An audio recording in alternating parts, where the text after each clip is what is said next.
이사야서 43장 4절입니다.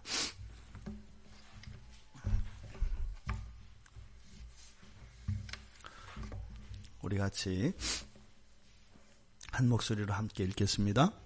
내가 내 눈에 보배롭고 존귀하며 내가 너를 사랑하였은즉 내가 네 대신 사람들을 내어주며 백성들이 네 생명을 대신하리니. 아멘. 그러니까 너희가 내 눈에 보배롭고 존귀하며 내가 너희를 사랑하였은즉 내가 너희들 대신 사람들을 내어주며 백성들이 너희들의 생명을 대신할 것이다. 세번역 성경은 이렇게 되어 있습니다. 내가 내 눈에 보배롭고 존귀하게 여겨 너를 사랑하였으므로 너를 대신하여 다른 사람들을 내주고 너의 생명을 대신하여 다른 민족들을 내주겠다. 지금 세 개의 구문이 이유로 묶여 있습니다. 무엇 때문에 무엇을 하고 또 그것 때문에 무엇을 하고. 그래서 이런 거를 점층법이라고 하죠. 점점 고조되어져 가는 그런 문장입니다. 그러니까 세 개의 절이 합하여져서 한 문장으로 된 겁니다. 그래서 오늘 설교의 제목을 최고의 사랑으로서의 구속이라고 설교 제목을 정했습니다. 그러니까 최고의 사랑으로서의 구속. 바로 앞에 어제 우리가 살펴보았던 3절은 바로 우리의 사귐의 상대자이신 하나님이 어떤 분이신지를 소개하셨습니다. 자기의 성품과 하나님이 하신 일들을 소개하셔서 우리로 하여금 우리가 지금 인생의 궁극의 목적이라고 하는 그 사귐의 주체이신 하나님이 어떤 분이신지를 가르쳐 주셨다 이 말입니다. 나는 이러이러한 자다 라고 자기소개를 하셨습니다. 그러니까 그 하나님의 자기소개에 이어서 필요한 것은 뭐겠어요? 하나님 이런 분이다. 그게 이제 우리의 사귐에 직접적으로 도움이 되려면 어떻게 해야 돼요?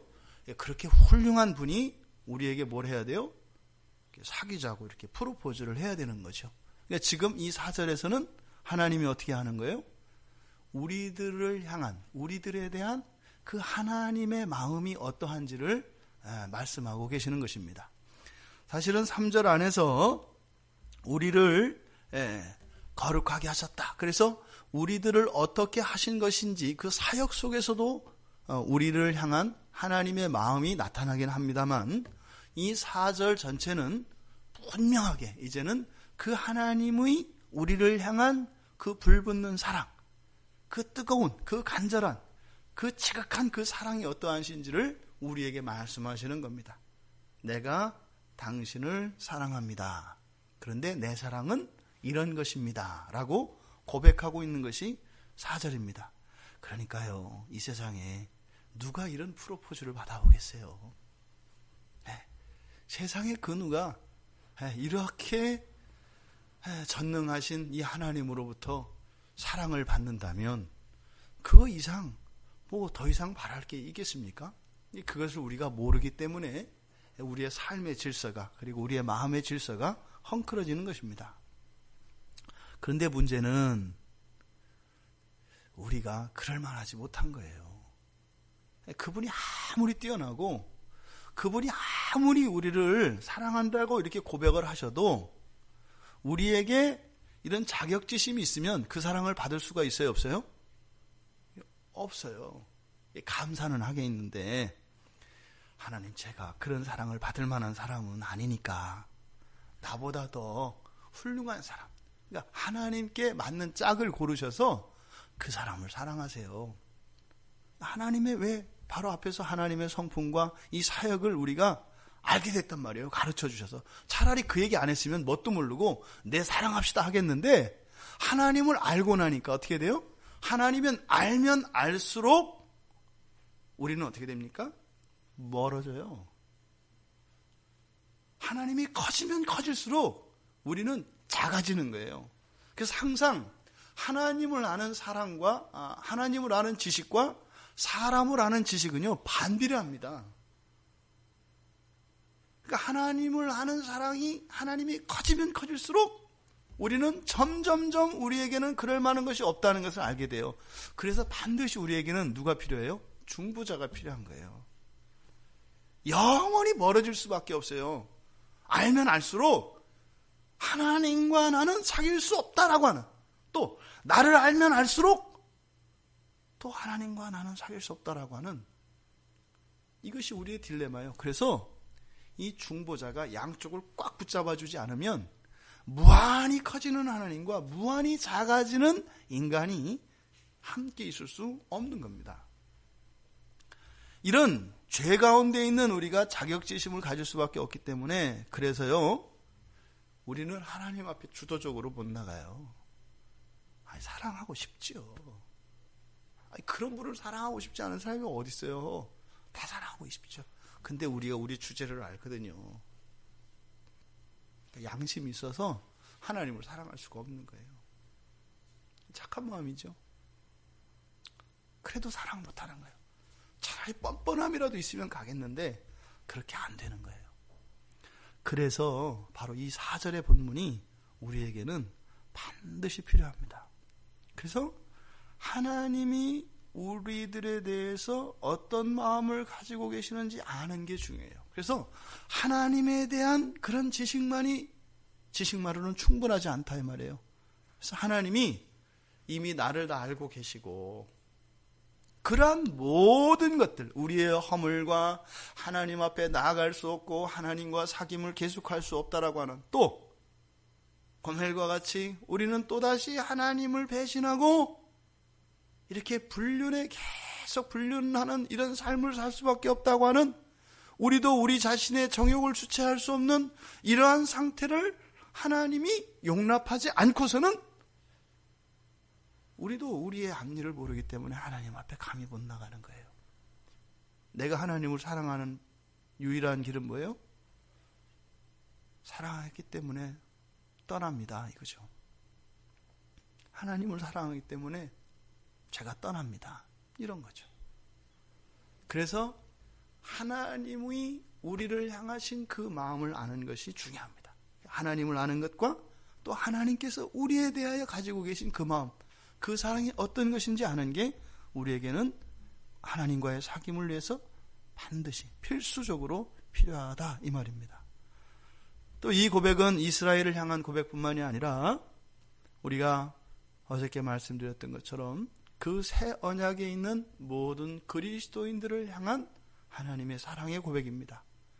이 시간 하나님이 여러분들을 어떻게 사랑하시고 여러분 한 분 한 분을 향한 하나님의 마음이 무엇인지 여러분들의 마음속에 믿음으로 받아들여지시고 여러분들의 인격 안에 그것이 믿음으로 받아들여져서 하나님과의 그 사귐에 더 깊은 속으로 새로운 차원으로 여러분의 사귐이 그렇게 새로운 지평이 열리기를 바랍니다.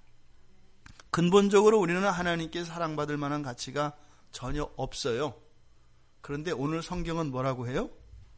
하나님께서 우리를 사랑하실 만한 이유가 있다고 말을 해요. 여러분 자신을 이게 파시면 안 돼요. 여러분에게 있다는 게 아니라 지금 하나님께서 규정하는 나예요. 그러니까 여러분은 여러분에 대해서 모르잖아요. 여러분이 여러분을 더 잘 아세요. 여러분보다 하나님이 여러분을 더 잘 아세요. 하나님이 여러분을 더 잘 아시잖아요. 그러니까 여러분들이 하나님보다 여러분 자신이 여러분이 여러분 자신을 더 안다고 생각하시면 안 돼요. 그러니까 성경에서 여러분이 이렇다라고 하면 나는 나하고 다른데 이렇게 받아들일지라도 그것을 믿음으로 성경에서 말하는 그것이 나라고 받아들여야 되는 겁니다. 지금 성경에서 뭐라고 한다고요?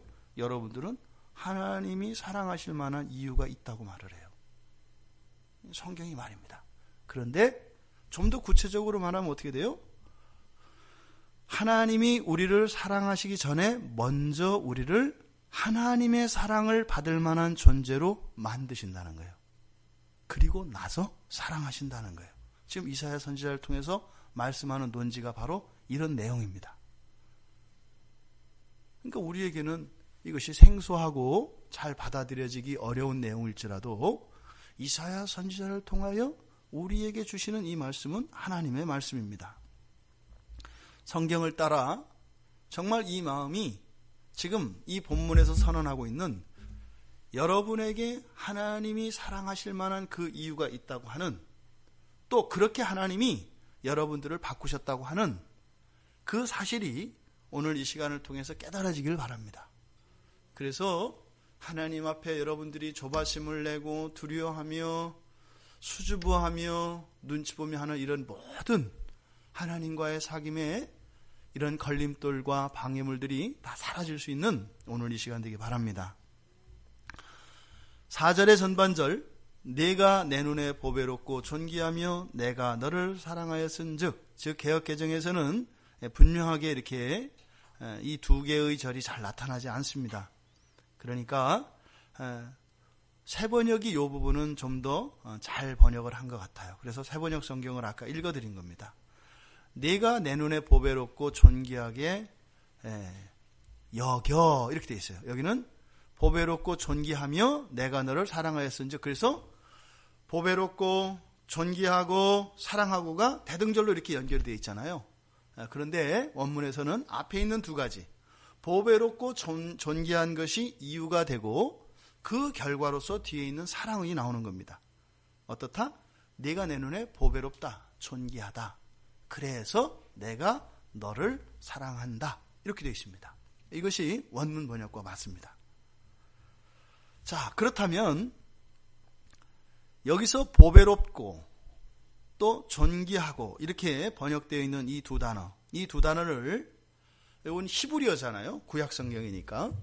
그래서 이 고대 히브리어를 최근의 언어로 번역한 게 70인역이라는 성경이 있습니다. 그러니까 70인역이라고 하는 성경은 고대 히브리어 문서를 그때 당시에, 그러니까 신약시대 사용하던 그 헬라어로 바꿔 번역한 성경이, 번역 성경이 70인역 성경이에요. 그래서 실제로 고대 히브리어는 지금 우리가 다 풀어낼 수가 없습니다. 실제로 이 고대 히브리어의 이런 단어들이나 이런 것들도 아직까지 그 뜻을 정확히 알지 못합니다. 그러니까 어떻게 해요? 이 원본, 구약 성경의 원본과 가장 가까이 있었던 사람들의 번역이 바로 70인 번역이에요. 그래서 신약 성경에서도 예수님과 또 사도 바울도 대부분 구약을 인용할 때 헬라어 성경인 그 70인역 성경을 인용을 합니다. 원래의 히브리어 성경이 아니라. 그래서 성경 연구할 때는, 그래서 이 고대 히브리어를 보는 것과 함께 70인역을 같이 보는 것이 히브리어 원문을 바르게 이해하는 데 큰 도움이 됩니다. 그래서 반드시 같이 봐야 합니다. 이 부분을, 이 단어를 지금 보배롭고 존귀하며 라고 하는 이 두 단어에 대한 헬라어 성경인 그 70인역에서는 이 보배롭다, 이 말을 중간태로 나타냅니다. 중간태는 이미 아시죠? 그렇죠? 중간태는 수동이 되어지면서 그 동작의 대상이 되기도 하면서 또 그 동작의 또 주체가 되는, 그러니까 뭐 가장 대표적인 게 뭐라고요? 샤워하는 거라고 그랬죠? 그러니까 중간태는 샤워하는 거 생각하시면 돼요. 그러니까 손으로 물을 껴잖아요. 그러니까 몸은 어떻게 돼요? 물 견짐을 당하지요. 그런데 목욕을 하는 건 또 누구예요? 나지요. 이게 이제 중간태 개념을 쉽게 이해할 수 있는 가장 좋은 예가 그 샤워할 때 그것을 생각하시면 됩니다. 근데 지금 여기서 그러니까 보배롭고라고 하는 이 단어가, 이 단어의 사전적인 의미는 가치 있게 한다는 거거든요. 값어치 있게 한다 이 말이에요. 그런데 이것이 중간태로 표현됐다는 거예요. 그러니까 내가 어떻게 되었다? 보배롭게 되었다. 가치 있게 되었다. 그러니까 나 스스로가 가치가 있었다 없었다? 나 스스로 원래 되기 전에는 없었다. 원래는 없었다. 그냥 돌멩이와 같았다. 그런데 어떻게 됐다? 그렇게 가치 있게 되었다. 되었다라는 말은 뭐예요? 변한 거예요. 물이 변하여 포도주가 된 것처럼 그 예전에는 그 안에 어떤 가치가 있었던 게 아니라 전혀 무가치했던 겁니다. 그게 가치 있게 변한 거예요. 연금술이에요. 납덩어리가 금덩어리로 된 걸 말한다 이 말이에요. 내가 그렇게 보배롭게 되었다. 수동 개념인데 그 수혜가 어떻게 됐다? 본질적인 변화를 일으켰다 이 말이에요. 여기서 의미하는 것은. 그래서 내가 보배롭게 되었다라고 하는 이 말은 바로 하나님 앞에서 가치 있게 여겨지는 이 이스라엘, 지금은 그게 하나님의 사랑의 이유라고 말하는 거예요. 보배로운 것과 존귀한 것, 이것이 하나님이 사랑하는 이유라고 말을 해요. 근데 이 보배롭게 된 것, 이것은 바로 하나님이 하신 것인데 단지 하나님 눈에서 이렇게 인정되어진 것뿐만 아니라 어떻다? 본질적으로 완전히 변했다 이 말이에요. 가치 없는 존재가 가치 있는 존재로 변했다 이 말입니다. 그게 뭐예요? 하나님은 그냥 사랑하지 않는다는 거예요. 하나님의 사랑을 받을 만한 그만한 가치 있는 사람으로 바꾸어서 사랑하신다는 거예요. 그래서 하나님이 사랑하신다는 겁니다. 그럴 자격이 없는데 하나님이 사랑하시면 되겠어요? 안 되겠어요? 안 되는 거예요. 하나님의 공의를 어그러뜨리잖아요. 두 사람이 있는데 이 사람이 더 자격이 있고 이 사람이 자격이 없어요. 누굴 사랑해야 돼요? 더 자격 있는 사람을 사랑을 해야 돼요. 하나님의 절대주권 개념에서는 아무나 마음대로 하실 수 있어요. 근데 이 절대주권이 하나님의 공의를 어기지 않아요. 하나님 주권대로 마음대로 하실 수 있는데 그 마음대로 하시는 그 사랑이 뭐예요? 그럴만하다 이 말입니다. 이게 하나님의 사랑이에요.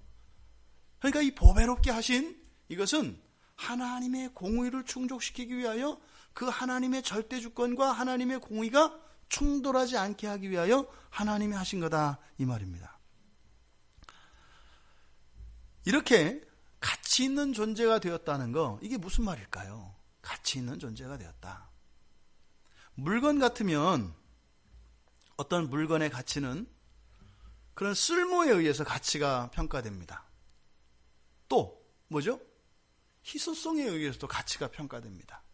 그러니까 귀하면 이게 드물고 그것이 적으면 희소한 것이면 가치가 올라가요. 별 쓸모가 없어도. 그래서 어떻게 돼요? 이런 그림이나 이런 음악들이나 이런 것들은 그 작가들이 빨리 돌아가셔야 그걸 소장하고 있는 사람이 자산 가치가 올라가요. 왜냐하면 더 이상은 안 생기잖아요. 그러니까 그때부터는 이제 계속 올라가는 거예요. 희소성 때문에. 이 희소성이 물건의 가치를 올립니다. 또 하나는 뭐예요? 그거의 기능과 쓸모예요. 그것이 특별하고 그 기능이 뛰어나면 더 가치가 있는 거죠. 이게 좋은 물건, 이런 것들은 어떤 골동품이나 이런 것들은 희소성에 의해서 가치가 올라가지만 우리가 현재 사용하는 이런 물건들의 가치는 그것 자체가 가지고 있는 그 쓸모, 그 기능에 의해서 가치가 매겨지잖아요. 그러면 사람의 가치는 어떻게 매겨지는가? 사람의 가치도 마찬가지예요. 여러분들이 보세요. 많은 사람들이 바라보는, 되고자 하는, 그리고 그렇게 꿈을 꾸는 그런 어떤 직업들이나 어떤 사람들을 보세요. 그런 사람들은 흔한 사람들이에요? 흔하지 않은 사람들이에요? 흔하지 않아요. 그러니까 많은 사람들 가운데 특별한 사람이 가치가 있어요. 또 그런 사람들은 분명히 이런 기능적인 이런 능력과 이런 쓸모라고 하는 그 가치, 그런 효용 가치, 그 사람이 가지고 있는 능력과 이런 재능 이런 것들로 인한 그 효용 가치도 분명히 함께 포함되어 있습니다. 사람의 가치도 바로 그런 거죠. 그럼 여기서 보배롭다라고 하는 이 말은 뭐라고요? 가치 있게 되었다라는 거예요. 하나님의 사랑을 받을 만큼 가치가 있다 이 말이에요. 보통 가치가 아니에요. 하나님이 사랑할 정도의 이런 가치를 가지고 있는 사람, 도대체 어떻게 이런 사람이 될 수 있었겠는가? 지금 과연 이렇게 하나님의 사랑을 받는 이스라엘 백성들이 그런 가치를 가지고 있는 사람이었을까? 우리가 그 창세기에 나와 있는 그 족장들 가운데 대표적인 사람이 바로 야곱과 요셉입니다. 그 야곱과 요셉은 하나님이 선택함으로 인해서 그 사람들이 어떻게 됐어요? 보배롭게 되었다는 거예요. 가치 있는 사람이 되었다는 거예요. 여러분 아시죠? 요셉이 애굽에서 총리가 되잖아요. 근데 요셉이 애굽으로 올 때 시작이 뭐였어요? 노예였단 말이에요. 노예였는데 총리가 됐어요. 노예를 총리로 만든 거죠. 누가요? 하나님이. 이걸 말씀하시는 거예요. 가치 있게 한다라고 하는 것이. 그러니까 하나님이 요셉을 가치 있게 하시는데 그것이 사람들 눈에 보여요, 안 보여요? 보여요. 그래서 창세기 39장 3절에 보면은 그 계속 39장에서 잘 나오는 단어가 그겁니다. 그의 범사에 형통하게 하심을 보았다 그래요. 누가? 여호와께서. 여호와께서 그의 범사에 형통하게 하셨다. 그러니까 하나님이 보배롭게 하려면 그런 가치와 희소성이 같이 충족되어져야 되는데, 그러려면 사람에게 능력이 있어야 되고 특별한 사람이 되어야 돼요. 바로 그 이유가 뭐예요? 성령이 함께 하시기 때문이에요. 하나님의 능력이 사람의 능력이 돼요. 그러니까 하나님이 사랑하실 만큼 가치 있는 사람이 되는 거예요. 이 요셉이 그렇게 애굽의 총리가 된 것은 하나님이 이렇게 백을 써가지고 이렇게 좀 시켜줘라 이런 게 아니에요. 특별히 요셉은 애굽에 또 기여를 해요, 안 해요? 한단 말이에요. 어떻게 기여를 해요? 이 이집트가 고대 근동에서 그 대제국을 이룰 수 있는 그 토대를 마련한 게 요셉이에요. 그 사건이 뭐냐면 7년 대흉년 사건입니다.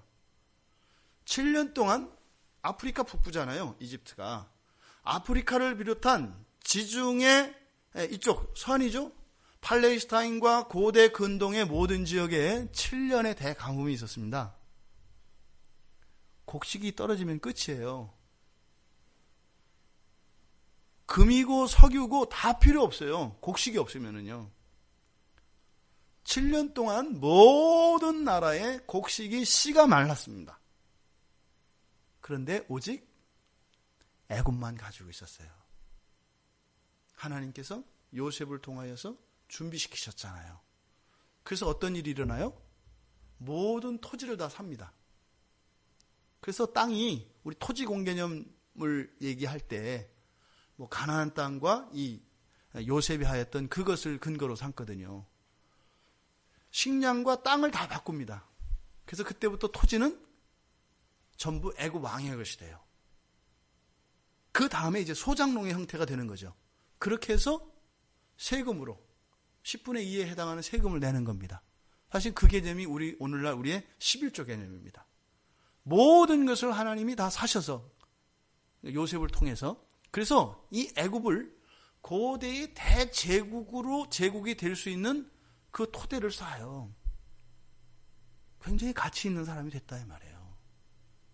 요셉의 아버지 야곱도 마찬가지죠. 그 외삼촌 라반 보세요.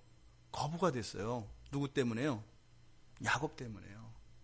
그러니까요. 오죽하면 그 야곱을 붙들어 놓으려고 그 사기치면서 두 딸까지 주면서 끝까지 그 외삼촌이 그 자존심도 버리고 그 생지를 붙잡으려고 그랬겠어요. 왜요? 워낙 능력이 뛰어났기 때문이에요. 거부가 되었거든요. 그러니까 하나님이 선택한 사람을 가치 있게 바꾸십니다. 이런 일들이 여러분들에게도 동일하게 일어나기를 바랍니다. 이거는요, 여러분들이 그저 여러분 개인의 능력과 여러분의 꿈만을 가지고 살아가려고 해서는 이런 일이 일어나지 않습니다. 기독교인으로서 자신의 공적인 신분을 깨닫고 하나님 나라의 비전을 알고 하나님의 마음이 무엇이고 하나님의 꿈이 무엇인지를 알아 그 일에 참여하고자 하는 사람들에게는 그런 능력을 하나님이 분명히 주십니다. 근데 그 능력을 가지고 능력만 받고 그냥 살기는 이렇게 살래요? 그럼 절대 주어지지 않습니다. 이런 은혜가 하나님께서 보배롭게 하셨다고 하는 이 말씀의 성취가 여러분들에게 일어나기를 바랍니다. 어떻게 요셉이 개인 역량이 뛰어나다고 그래서 애굽에 가서 총리가 되겠어요? 그럴 수 없어요. 하나님이 하셔야지만 가능해요. 그러니까 이것은 우리의 상식을 뛰어넘는 일입니다. 그러니까 여러분의 인생이 우리가 하나님과의 사귐이 있습니다 라고 자꾸 강조하는 이유가 뭐예요? 그 하나님과의 온전한 사귐 속으로 들어가면요, 우리의 인생의 앞으로 일은요 그냥 판타지예요. 나도 몰라요. 옥에 갇혀있던 요셉이 총리가 되는 걸 어떻게 알아요? 그럴 수 없습니다. 또 한편으로는 지금 여기에서 그 다음에 하나님이 바꿔놓으신 게 또 뭐예요? 존귀하게 하시는 거죠. 그러니까 보배롭다고 하는 것은 가치 있게 한 것이라고 그랬어요. 그런데 하나님이 사랑하시는 두 번째 이유, 존귀하기 때문이다 라고 했는데, 이 존귀하다라고 하는 단어는 영광 있죠. 영광. 예, 신약 헬라에서는 독사, 그리고 히브리에서는 카봇이라는 단어인데요, 하나님을 나타낼 때 쓰는 말이에요. 영광스럽다, 영광. 그 단어에서 파생되어진 단어거든요. 여기서 존귀하다고 하는 단어는 이 카바드라고 하는 이 단어가 바로 무엇을 나타내냐면 신분이나 지위가 높아지는 걸 말해요. 그러니까 신분이나 지위가 높은 것을 존귀하다 합니다. 그러니까 바로 앞에서 보배롭다고 하는 것은 가치가 높아지는 것이고 가치 있게 되어지는 것인데, 그것은 본질적인 변화라고 했잖아요. 그러니까 이 존귀하다라는 것은 뭐예요? 신분과 지위가 높아지는 것을 말합니다. 그러니까 이것은 본질적인 변화와 다르게 신분이 바뀌는 걸 말해요. 그러니까 똑같은 능력을 가지고 있어도 어떤 사람의 지위나 신분이 높을 수 있죠. 능력이 있다고 그래서 이런 신분과 지위가 일치하는 거 아니에요. 그잖아요. 그러니까 우리가 잘 쓰는 말 있잖아요. 어느 그룹 총수 회장님보다 그 직원들이 더 어떻게 해요? 개인적인 역량은 더 뛰어나다고요. 물론 이제 다른 능력이 있습니다만 개인적으로 비교하면 훨씬 더 뛰어난 능력을 가진 사람들이 누구예요? 그 직원들이다 이 말이에요. 원래 지도자는 그런 능력을 다 가지고 있는 게 아니죠. 나보다 더 뛰어난 능력을 가지고 있는 사람들을 잘 통솔해서 그 사람들의 역량을 최대한 발휘할 수 있게 하는 것, 이것이 지도자들의 덕목인 거예요. 그러니까 개인의 능력과 그 사람들의 지위는 항상 일치하지는 않습니다. 그러니까 하나님이 비록 우리를 보배롭게 해서 가치 있는 존재를 만들었다 할지라도 우리의 신분과 지위가 낮다면 또 의미가 없겠죠. 그러니까 지금 여기서는요, 존귀하게 한다는 것은 본질적인 변화뿐만 아니라 어떻게 해요? 우리의 지위와 신분을 높이셨다고 얘기를 하는 거예요. 근데 이때는 수동태를 씁니다. 앞에는 중간태를 써서 그것이 우리의 본질적인 변화까지 이렇게 일으킨 것으로 아는데, 여기는 수동태가 돼서 뭐예요? 우리와는 상관없이 어떻게 해요? 그렇게 되어지는 거예요. 그러니까 그런 위치로 가는 거예요. 그러니까 이런 걸 보통 뭐라고 그래요? 낙하산 인사 그러잖아요. 위에서 찍어 내리는 거죠. 이렇게 세워. 근데 사실은 이 앞에서 이미 보배롭게 하신 일이 있기 때문에 이 존귀한 것이 부당한 것이 되질 않죠. 하지만 지금 이것을 두 가지로 나누어서 설명을 하고 있어요. 성경에도 보면 그런 사람들이 있죠. 이런 야곱과 요셉은 하나님께서 그들을 가치 있는 사람, 보배롭게 만드셔서 그런 능력이 있는 사람들로 갖추셨어요. 다윗도 마찬가지죠. 그런데 이렇게 또 존귀하게 한 자들이 있어요. 지금 우리가 새벽에 보고 있는 그 에스더, 왕후가 되잖아요. 어떻게 돼요? 존귀하게 되는 거예요. 왕후가 돼서. 또 아가서의 주인공 바로 술람 여인도 마찬가지죠. 또 예수님의 족보 안에 있는 또 룻도 마찬가지죠. 이렇게 신분이 상승되어져요. 이것을 존귀하게 한다라고 하는 겁니다. 그러니까 이런 것들은 개인적인 어떤 역량, 개인 안에서 이르는 어떤 변화에 초점을 맞춘 것이 아니라 어떻게 해요? 그 지위와 신분이 상승되어진 것을 말한다 이 말입니다. 바로 그러니까 하나님이 지금 결국 우리가 하나님의 사랑을, 하나님이 우리를 사랑하시는 이유가 보배롭게 하신 것과 존귀하게 하신 것, 즉 우리가 어떻게 됐다고요? 보배롭게 되고 존귀하게 되었기 때문에 하나님이 사랑하신다는 거예요. 그러니까 이 보배롭게 된 것과 존귀하게 된 것의 수준이 어디까지예요? 하나님이 사랑할 만큼이에요. 여러분 얘기하는 거예요 지금? 여러분이 하나님이 사랑하실 만큼 여러분들이 보배롭고 존귀하게 되었다라고 여기서 지금 선언하고 있는 겁니다. 하나님께서 3절에 보면 뭐라고 하셨어요? 대전하는 하나님 소개하실 때 이스라엘의 거룩한 이요, 이 설명이 소유격에 대해서 이야기를 하며 이것의 바른 우리가 이해는 이스라엘을 하나님이 거룩하게 하신 것이다 라고 해석하는 것이 바르다라고 말씀을 드렸지 않습니까?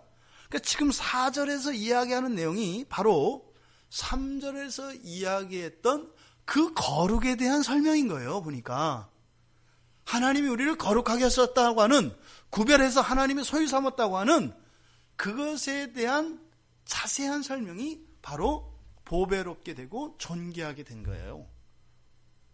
하나님이 거룩하게 하신 그 결과를 지금 여기서 설명하고 있다 이 말입니다. 그러니까요, 하나님이 우리를 거룩하게 하신 결과 어떻게 해요?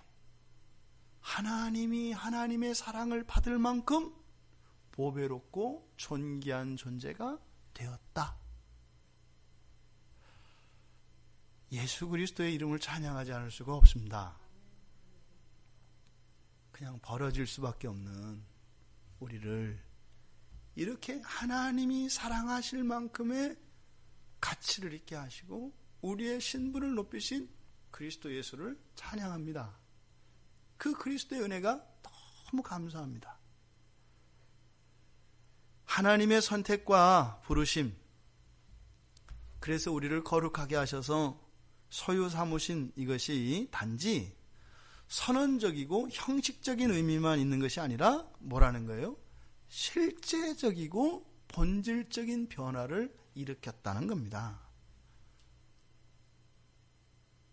그래서 우리가 하나님의 사랑을 받을 만하다는 겁니다. 그러니까 하나님이 우리를 사랑하시는데 어떻게 한다고요? 봐주면서 사랑하는 게 아니라는 거예요. 완전히 1대1로 인격적으로 우리를 사랑하신다는 거예요. 그냥 사람들 사이에서 일어나는 이 놀라운 스캔들 있잖아요. 엄청난 신분의 차이를, 그 장벽을 겪고 이루는 사랑, 거기에는 일방적인 희생과 관용과 이게 있어요. 근데 지금 하나님이 우리에 대한 사랑은요, 그렇지 않다는 거예요. 하나님의 이 사랑의 사귐이 하나님은 이만큼 있고 우리를 이렇게서 일방적으로 하나님으로부터 도움만 받으니까 항상은 이 사랑에는 우리 마음속에는 약간 너무 일방적으로 도움만 받는 이런 게 아니라고 지금 얘기하는 거예요. 뭐라는 거예요? 이렇게 돼 있다니까. 피조물인 우리가요, 창조주 하나님과 1대1로 당당하게 사랑할 수 있는 사귐의 관계라는 거예요. 이게 믿음으로 받아들여지시기 원합니다. 놀라운 일이죠. 하나님이 그렇게 우리를 만드셨다는 겁니다. 예를 들면 이런 거잖아요. 어떤 사람이 예수님을 모르고 그냥 살다가 누군가가 그 복음을 전해서 그 복음을 듣고 예수를 믿게 된 거예요. 뭐 그 사람 이제 단지 교회에 나와서 예배드리고 이러지 않겠어요. 근데 그냥 우리가 눈으로 봐서는 아무런 변화가 안 보이잖아요. 그렇게 물론 뭐 전격적으로 회심하면서 완전히 달라진다는 사람이 있어도 그렇게 해도 그렇게 뭐 완전히 바뀌거나 이러지 않잖아요. 그런데 지금 성경은 뭐라고 얘기하는 거예요? 그 사람에게 보배롭게 하시고 존귀하게 하시는 일이 일어났다는 거예요. 이것이 보통 우리가 구원에서 이야기할 때 이미 이루어진 것과 아직 이루어지지 않은 거죠. 이 일이 이미 시작되었다는 거예요. 현재의 상태에서는 그것이 완전히 되지 않았지만 하나님은 어떻게 해요? 완전히 된 것으로 우리를 대하신다 이 말이에요. 그러니까 우리가 지레 겁먹고 아직은 때가 아니어서 이럴 필요가 있다 없다? 없다 이거예요. 당당하게 인격적인 주체로 하나님께 나아가서 하나님과 사랑할 수 있게 되었다고 이야기를 하는 겁니다. 그러니까요, 믿음의 눈으로만 예수를 믿는다고 고백할 때 그 사람 안에서 일어난 보배롭게 되어지고 존귀하게 되어지는 그것을 보는 거예요. 그러니까 어떻게 우리가 서로를 함부로 할 수 있어요? 하나님이 인정할 만한 가치와 하나님이 인정할 만한 지위를 가진 사람을 어떻게 우리가 함부로 대해요? 뭐랄까, 벅차잖아요, 벌써 이렇게. 이렇게 벅찬 거예요. 뭘로 볼 때? 믿음의 눈으로 볼 때. 보배롭고 존귀하게 되었다라고 하는 이 의미가 바로 이런 의미입니다. 그러니까 우리가 가지고 있는 사귐에 대한 오해가 뭐예요? 하나님은 높고 우리는 완전히 낮은데 사실은 굴욕적인 사랑, 아니 일방적인 사랑, 이렇게 생각한다 이 말이에요. 봐주는 사랑. 그러니까 어떻게 되어 있어요? 이런 사귐 속에서는 하나님이 안 봐주면 끝나는 사랑, 이렇게 되어 있잖아요. 하나님이 우리를 버려요, 안 버려요? 안 버려요. 왜요? 없어요. 그만한 사람이. 여러분이 최고의 사랑의 상대를 만났을 때 버려요? 안 버려요. 떨어지려고 하면 어떻게 돼요? 가서 달래요. 화가 나도 어떻게 해요? 참아요. 떨어질 것 같으면. 왜요? 이만한 사람이 없는 거요. 그러니까 그 관계를 하나님이 놓을 수 있어요? 없어요? 없어요. 이 사귐이 여러분들에게 믿어지길 바랍니다. 하나님의 말씀을 따라 여러분들이 하나님을 사귀어야 돼요. 현재의 나로 그대로 하나님이 이대로를 받아주신다고 하는 의미가 그냥 꼭 참는다, 있는 거로 봐준다가 아니에요. 믿음의 눈으로는 뭐예요? 아깝다니까요. 없어요. 놓칠 수 없다고요. 포기할 수 없다고요. 하나님이 바로 그 얘기를 지금 여기서 하고 계시는 겁니다. 그러니까요, 누군가가 예수를 믿는다고 고백하고 나올 때 그 창조의 일이, 그 자체 창조의 일이 거기서 일어나는 거예요. 완전히 변해서 어떻게 해요? 보배롭고 존귀한 자로 변해서 이제 또 하나님 눈이 띵 하는 거예요. 마치 아담의 고백에서 나왔던 뼈 중에 뼈요 살 중에 살이라고 하는 나의 최고의 연인이라고 하는 바로 그 고백이 바로 누구예요? 하나님의 여러분들에 대한 고백인 겁니다. 이것이 믿음으로 받아들여지시길 바랍니다. 그럼 어떻게 될까요? 다워져요. 다워진다고요. 자존감은 사람을 명예롭게 합니다. 동물의 왕인 사자는 죽은 고기를 안 먹는다면서요? 그 왕이라는 이름을 듣는 게 그냥 힘만 세고 이런 게 아니에요. 곰의 앞발이 사자 앞발보다 더 셉니다. 그런데 왜 사자에게 그런 명예스러운 칭호를 붙여주냐면 썩은 고기는 안 먹는데요. 굶어 죽어도. 뭐 걔들은 그냥 본능적으로 하나님께 만들어 놓으신 건데, 그게 뭐예요?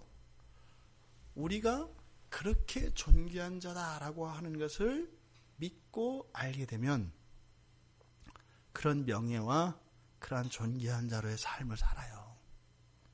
누누이 그런 얘기 하잖아요. 멀쩡한 남자들 예비군복 입혀놓으면 그냥 평민 된다니까요. 회사에 가면 정말 이렇게 반듯반듯한 사람들이 예비군복 입혀놓으면 행동거지가 달라지고요. 그냥 뭐 맨바닥에 앉는 거 예사롭지 않고요. 그렇게 돼요. 뭐예요? 그것 안에 자신의 자존감과 이 명예를 잃어버리니까 그렇게 되는 거거든요. 근데 거기다가요, 최고로 좋은 옷을 입히고 그 자리에 딱 앉혀놓으면요, 그렇게 안 하죠. 이 품위를 잃는 행동 안 하죠. 언행 조심하죠. 여러분들에게 문제는 여러분들이 문제가 있는 게 문제가 아니라 하나님이 여러분을 보배롭고 존귀하게 하신 그 가치, 사실은 여러분 자존감을 모르기 때문에 그게 문제인 거죠. 왕궁에 들어온 거지에게 문제가 뭐예요?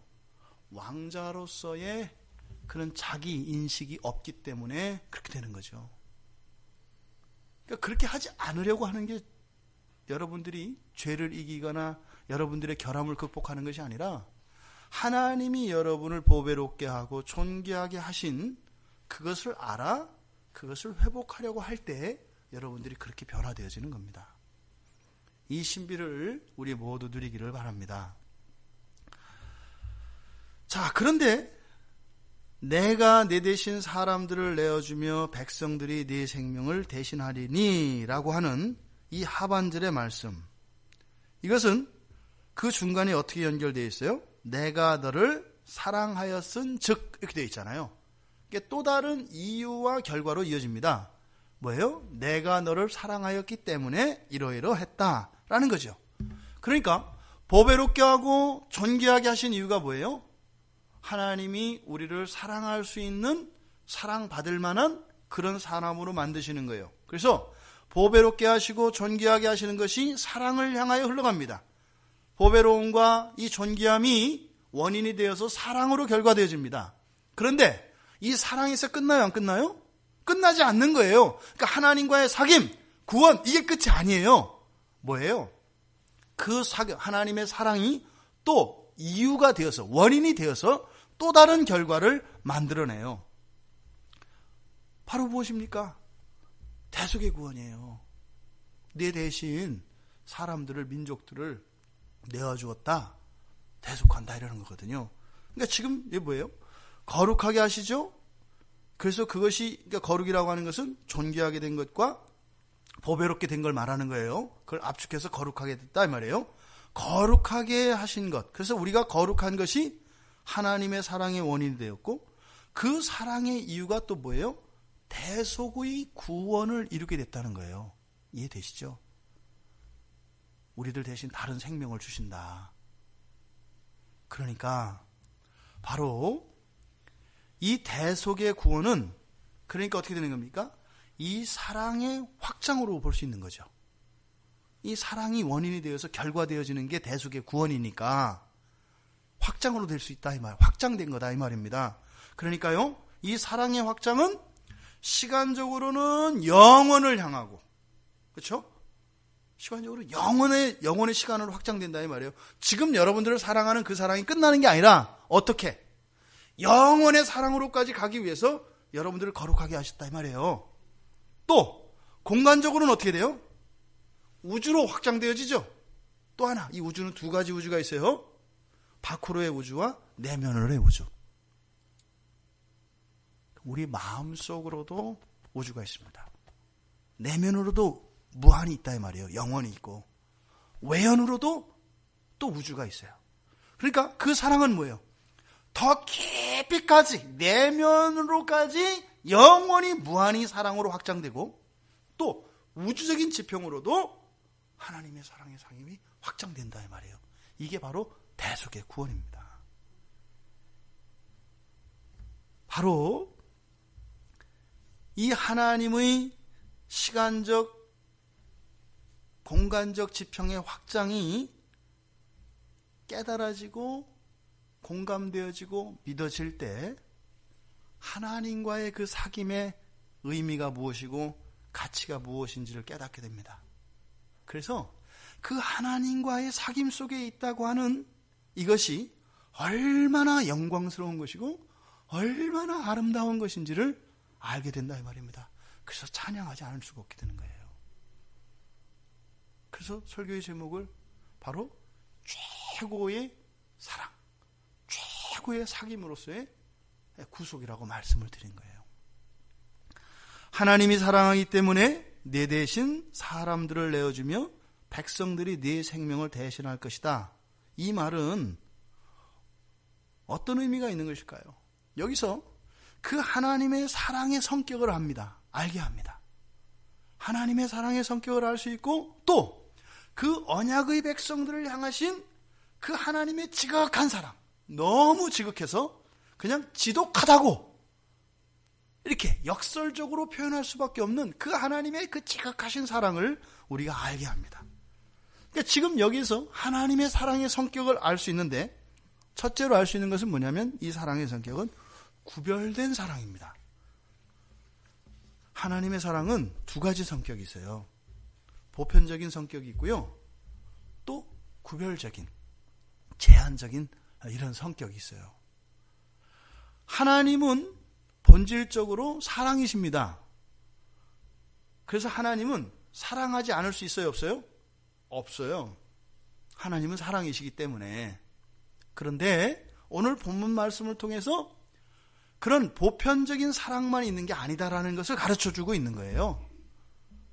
그렇게 하나님 모든 것을 사랑하시는 그런 사랑만 있는 게 아니라 구별된 사랑이 있다. 왜요? 누군 죽고 누군 살잖아요. 그럼 나타나잖아요. 내 대신 다른 사람의 생명을 주잖아요. 너희들 대신 다른 민족의 생명을 주시잖아요. 그럼 보세요. 하나님은 사랑이시고 보편적인 사랑 안에서는 모순이죠. 왜 누구는 취하고 누구는 버리냐 이 말이에요. 이해되시죠? 이게 끊임없이 신학적으로 논쟁되는 거거든요. 그러니까 이 말씀을 보면서 저는 이게 완전히 해결됐어요. 신학적으로 이것을 제한속죄론이라고 합니다. 제한속죄론이라는 게 무슨 말이냐면 하나님이 구원을 하시는데 모두 구원은 안 하신다. 그래서 어떤 사람은 구원하시고 어떤 사람은 구원하지 않는다. 이렇게 얘기를 해요. 그랬을 때 딱 드는 느낌이 뭐예요? 어차피 누군가는 버림받네. 다 사랑하는 건 아니네. 항상 우리 입장에서 생각을 하니까. 그때 뭐 하나님은 사랑이라고 하더니 뭐 결국엔 하나님도 뭐 누군가는 버림받네. 그러니까 뭐예요? 불안한 거죠. 만약에 내가 저쪽이면 어떡하지? 하나님은 암만 사랑이라고 버리던데? 또 예수 그리스도를 믿지 않는, 즉 그리스도 신자가 아닌 비그리스도인들이 이 내용을 받아들일 때는 어떻게 해요? 그것을 정당하게 받아들이지 않아요. 부당하다고 받아들이게 되어 있다 이 말이에요. 이 제한속죄론이라는 게. 이 논쟁이 많아요. 그래서 이걸 받아들이지 않거든요. 그런데 이 말씀을 보면서 하나님에 대한 이 사랑의 성격을 알면 이게 이해가 되는 거구나. 저는 이해가 됐어요. 그래서 하나님의 사랑을 구별된 사랑이라고 그랬는데 이 구별된 사랑은 뭐예요? 더 높은 차원의 사랑이 있다는 거예요. 하나님의 사랑은 그냥 똑같은 사랑이 아니라 어떻게 된다고요? 계속 진전이 일어나서 더 높은 차원의 사랑이 있다는 거예요. 그러니까 하나님과의 사랑의 사귐이 계속 진전을 일으키면서 어떻게 해요? 더 높은 차원으로 점점 사귐이 더 승화되어져 가야 된다는 거예요. 그러니까 한 번 딱 만나서 눈 맞았다고 끝이 아니다 이 말이에요. 계속 사랑되어 간다 이 말이에요. 이해되시죠? 그러니까 보세요. 그렇다면 제한속죄에서 배제된 사람이 있어요. 왜요? 이 제한속죄라는 말의 반대말이 보면은 보편구원론이에요. 모두 다 구원하신다. 하나님이 그 누구는 사랑, 누군 구원하고 누군 안 하고 이러시는 분이 아니다. 하나님은 사랑이셔서 모두 다 구원한다. 하나님이 세상을 사랑하셔서 세상의 모든 죄를 다 지고 가셨지 않냐? 그러니까 믿든 안 믿든 다 구원받아. 중요한 것은 착하게 사는 거야. 이렇게 간다 이 말이에요. 제한속죄로는 그렇지 않다라고 얘기하는 거예요. 그러니까 구원이냐 구원이 아니냐를 문제를 놓고 보니까 그 주제로 보니까 논쟁이 일어나죠. 근데 이걸 사랑의 관점으로 이해를 하면 논쟁의 여지가 없어요. 하나님은, 하나님의 사랑은 잘하는 사랑이에요. 그러니까 제한속죄라고 하는 말은 하나님이 구별하신다는 말이 아니죠. 끝까지 하나님과 사랑하기를 원하는 사람과 하나님 배신하는 사람에 대한 얘기다 이 말이에요. 제한속죄론이라는 게. 이해되시죠? 여러분이 누군가를 사랑하는데 모든 남녀가 다 만나서 결혼하는 거 아니잖아요. 사귀다가 어떤 사람들은 헤어지고 어떤 사람은 결혼하잖아요. 그러니까 결혼이라고 하는 것을 사랑의 완성이라고 보았을 때 이런 여러 만남들이 있지만 만남이 결혼으로 다 이어지지 않는다 이 말입니다. 그러니까 제한속죄로는 그 얘기를 하는 거예요. 이 세상에서 모든 남녀가 다 만나서 서로 한때 사랑한다 해서 결혼하는 거 아니지 않냐. 근데 그건 뭐예요? 누구에게 책임이 있어요? 자기 자신에게 있는 거예요. 그러니까 제한속죄로는 하나님의 사랑이 온전하지 않다라고 하는 얘기가 아니라 뭐예요? 오히려 우리에게 인격적인 사랑의 기회를 주는 거예요. 하나님과 영원한 사랑, 끝없는 사랑 속으로 들어가기를 원하는 사람들, 이 사람들을 뭐라고 하는 거예요? 제한속죄 안에 있다. 이렇게 얘기를 한다 이 말이에요. 하나님은요, 사랑이셔서 어느 누구도 사랑할 수 없다 이럴 때는 모순이 돼버려요. 심지어는 인간으로 인해서 부패된 이 우주 전체, 타락한 죄인, 심지어는 우리가 죄를 지을 때조차도 하나님은 사랑을 멈추지 않으세요. 이게. 그런데 문제는 이 하나님의 사랑이라고 하는 것이 고정되어 있는 게 아닙니다. 하나님이 예수를 안 믿는 사람은 사랑하지 않으세요? 열심히 하고 아주 정결하고 성숙한 그리스도인이 아니면 사랑하지 않으세요? 다 사랑하세요. 그런데 다 똑같이 사랑하세요? 그럼 또 안 되잖아요. 어떻게 된다는 거예요? 사랑이 다 달라요. 다 사랑하시는데. 그러니까 예수를 믿지 않는 사람들도 하나님이 사랑하셔요? 그래서 어떻게 하세요? 그들에게 이 인생을 살면서 기쁨도 있고 만족도 있고 있잖아요. 그러니까 꼭 예수 믿어야 행복한 건 아니야 그러잖아요. 하나님이 사랑하시기 때문에 그런 게 가능해요. 하나님이 사랑하시지 않으면요 어떤 기쁨과 만족도 누릴 수 없어요. 하나님 사랑이 없으면요 그 자체가 저주고 그 자체가 지옥입니다. 하나님 사랑이 없으면. 그러니까 믿지 않는 사람조차도, 심지어는 도둑 강도들조차도 기쁨과 행복이 있어요 없어요? 있어요.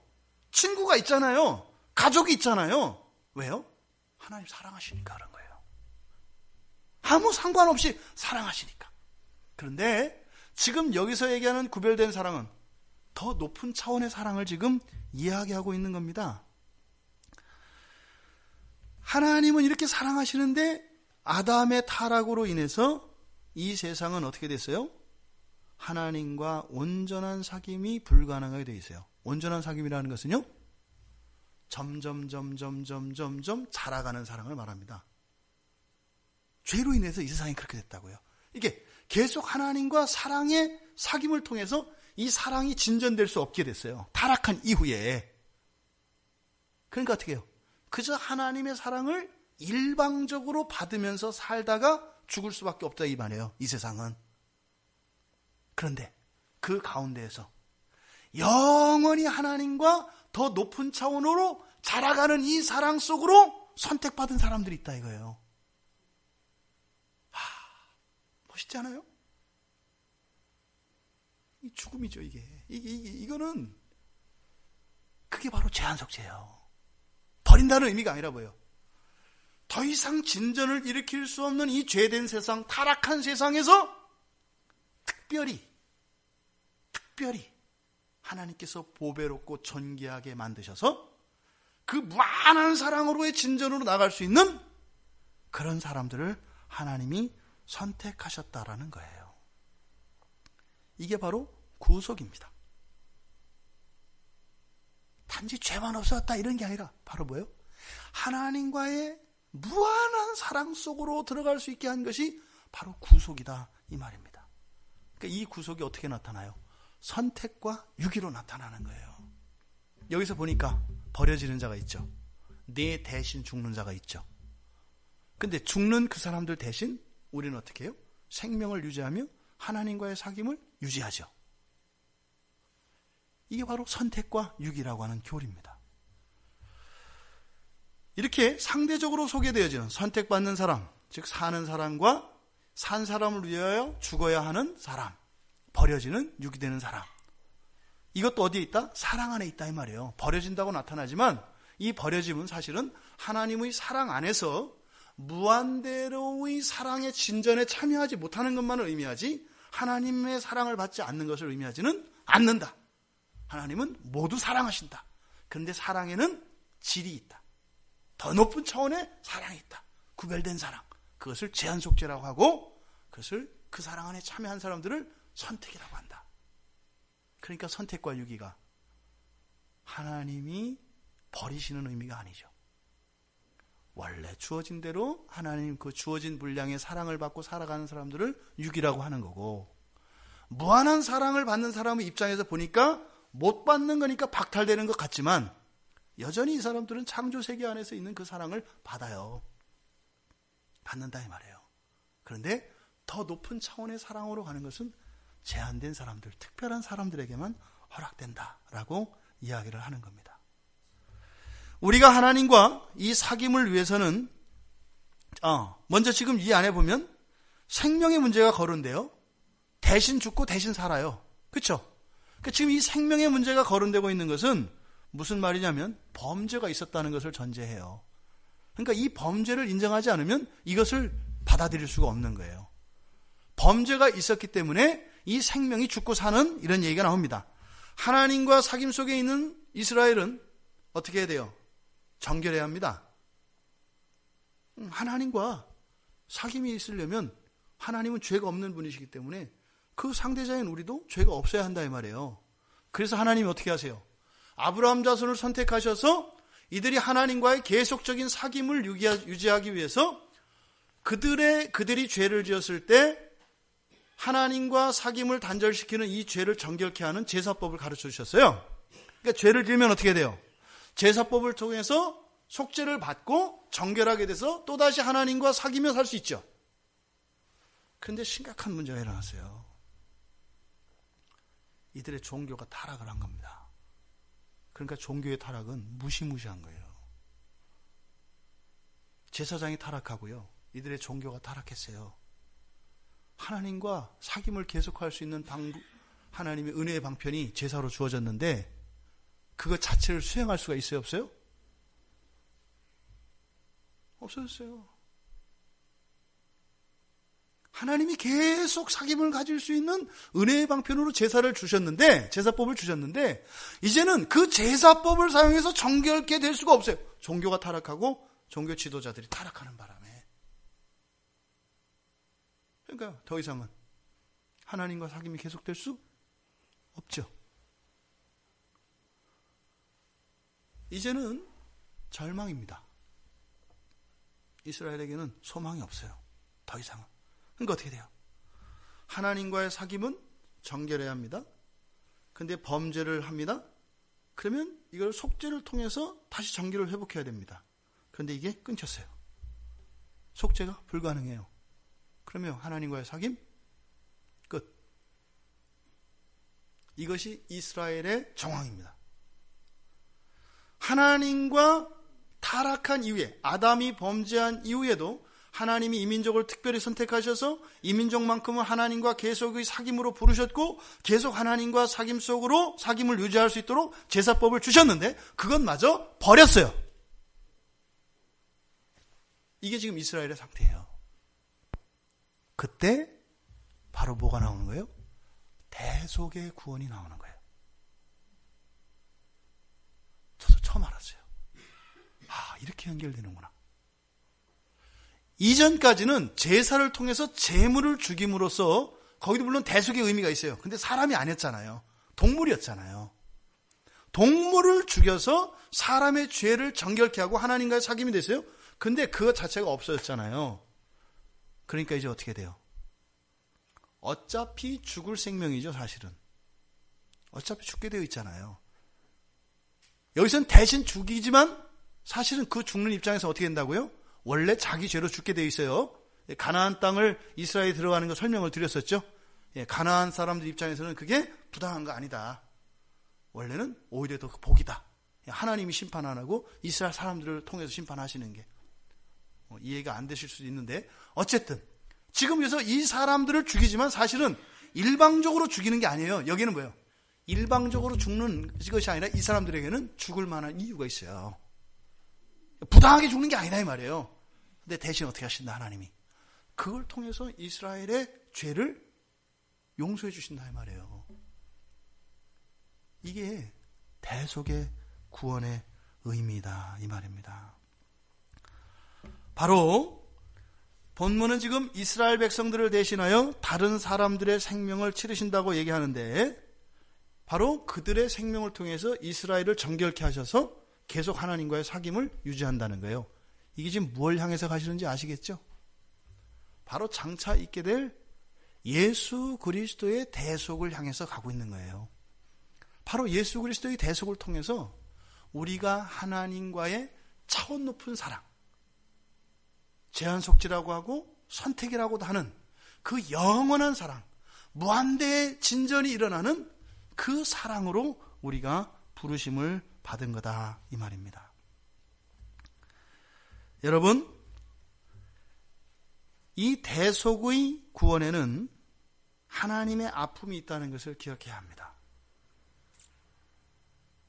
이 대속을 통해서 우리의 죄를 정결케 해주시고 바로 하나님과의 사귐을 계속 이루어가시는 거기에는 단지 기쁨과 만족만 있는 것이 아니라 하나님의 아픔이 있다는 것을 기억하셔야 돼요. 우리가 하나님과의 사귐 속으로 들어오기 위해서는 바로 예수 그리스도의 죽음이 불가피했습니다. 그 예수 그리스도의 죽음으로 말미암아 우리가 구원을 받고 하나님과의 사귐을 누리고 있는 겁니다. 그러니까요, 이건 단지 하나님의 사랑을 받고 내가 사랑하고 이 정도로 끝낼 수 있는 그런 사건이 아닌 거예요. 이 사귐의 가치, 이 대속의 구원이라고 하는 그 차원 높은 가장 고귀한 그 하나님의 사랑과 최고의 수준의 이 하나님과의 사귐, 이 의미가 바로 깨달아지기를 바랍니다. 이 사랑은 아담이 봤을까요? 맛봤을까요? 못 봤을까요? 못 본 거예요. 아담은 에덴 동산에서요, 하나님과 나란히 하면서요, 가까이 있었습니다. 친밀함이 있었습니다. 근데 그것은 사실은 아담이 받았던 그 사랑은 지금 비그리스도인들, 예수를 믿지 않는 사람도 동일하게 받는 사랑이에요. 그런데 이 대속 사건을 통해서 그 한 차원 높아지는 그 사랑은 아담도 경험하지 못한 사랑이에요. 여러분들이 누리고 있는 그 사랑과 사귐이 바로 그런 것이다, 이 말입니다. 아담이 이 사랑을 알았더라면 우리를 부러워할 겁니다. 그리고 그 사랑을 알았다면 나무 사이에 숨어서 안 나오지 않았을 겁니다. 아담도 감히 넘볼 수 없는 그런 사랑이 바로 여러분들과 하나님 사이에서 일어나는 사귐 안에 있다는 것을 여러분들이 깨닫고 믿어지시기를 바랍니다. 하나님의 그 사랑의 고백, 지금 43장 4절에서 이야기한 바로 하나님의 사랑이 어떠하신지, 그 하나님의 사랑의 성격이 어떠하신지 오늘 우리는 성경을 통해서 알게 되었습니다. 그 특별한 사귐 속으로 초대받은 여러분들은 참 복된 분들이십니다. 서로를 또한 그러한 귀한, 존귀한 그 사귐 속에 있는 서로를 향해서 우리가 늘 축복하며 또 함께 그 큰 사랑 속에서 더 큰 사귐을 누리시는 여러분 되시기를 바랍니다. 바로 이 사랑은 이 세상에 없는 사랑이고 아담도 경험하지 못하였던 사랑입니다. 아담을 통해서 만드셨던 창조 세계 안에 있는 그 사랑, 이 세계는 죄로 가득 찼습니다. 그러니까 그 세계 안에 있는 이 사랑의 한계를 뛰어넘는 사랑이 바로 대속의 사랑입니다. 이거는 세상에 상상도 할 수 없는 것이에요. 그 사랑이 여러분들에게 주어졌다는 겁니다. 그리고 오늘 말씀을 기억하십시오. 여러분들은 하나님께 부끄러울 것이 있다 없다? 없다는 겁니다. 그 이유가 현재의 여러분에게 있는 것이 아니라 하나님께서 여러분을 보배롭게 하시고 존귀하게 하신 거라는 겁니다. 여러분 안에 안 보이시나요? 어둠인가요? 하지만 하나님의 말씀을 믿으십시오. 여러분은 여러분이 사랑을 거부해도 하나님은 여러분을 포기할 수 없대요. 여러분 같은 짝이 없어서. 그 사랑을 여러분들이 누려야 할 터인데 그것을 누리고 있지 못하면 너무나 안타까운 일이 아니겠습니까? 더 높은 사랑으로, 그런 승화된 사랑으로, 그래서 하나님과 더 깊은 아담이 누리지 못한 그 사랑을 누리시며 그 사귐 속에서 일어나는 놀라운 보배롭게 하시고 존귀하게 하시는 이런 효과들이 또한 여러분들에게 부수적으로 일어나기를 바랍니다. 그 사랑을 주신 예수 그리스도를 찬양합시다.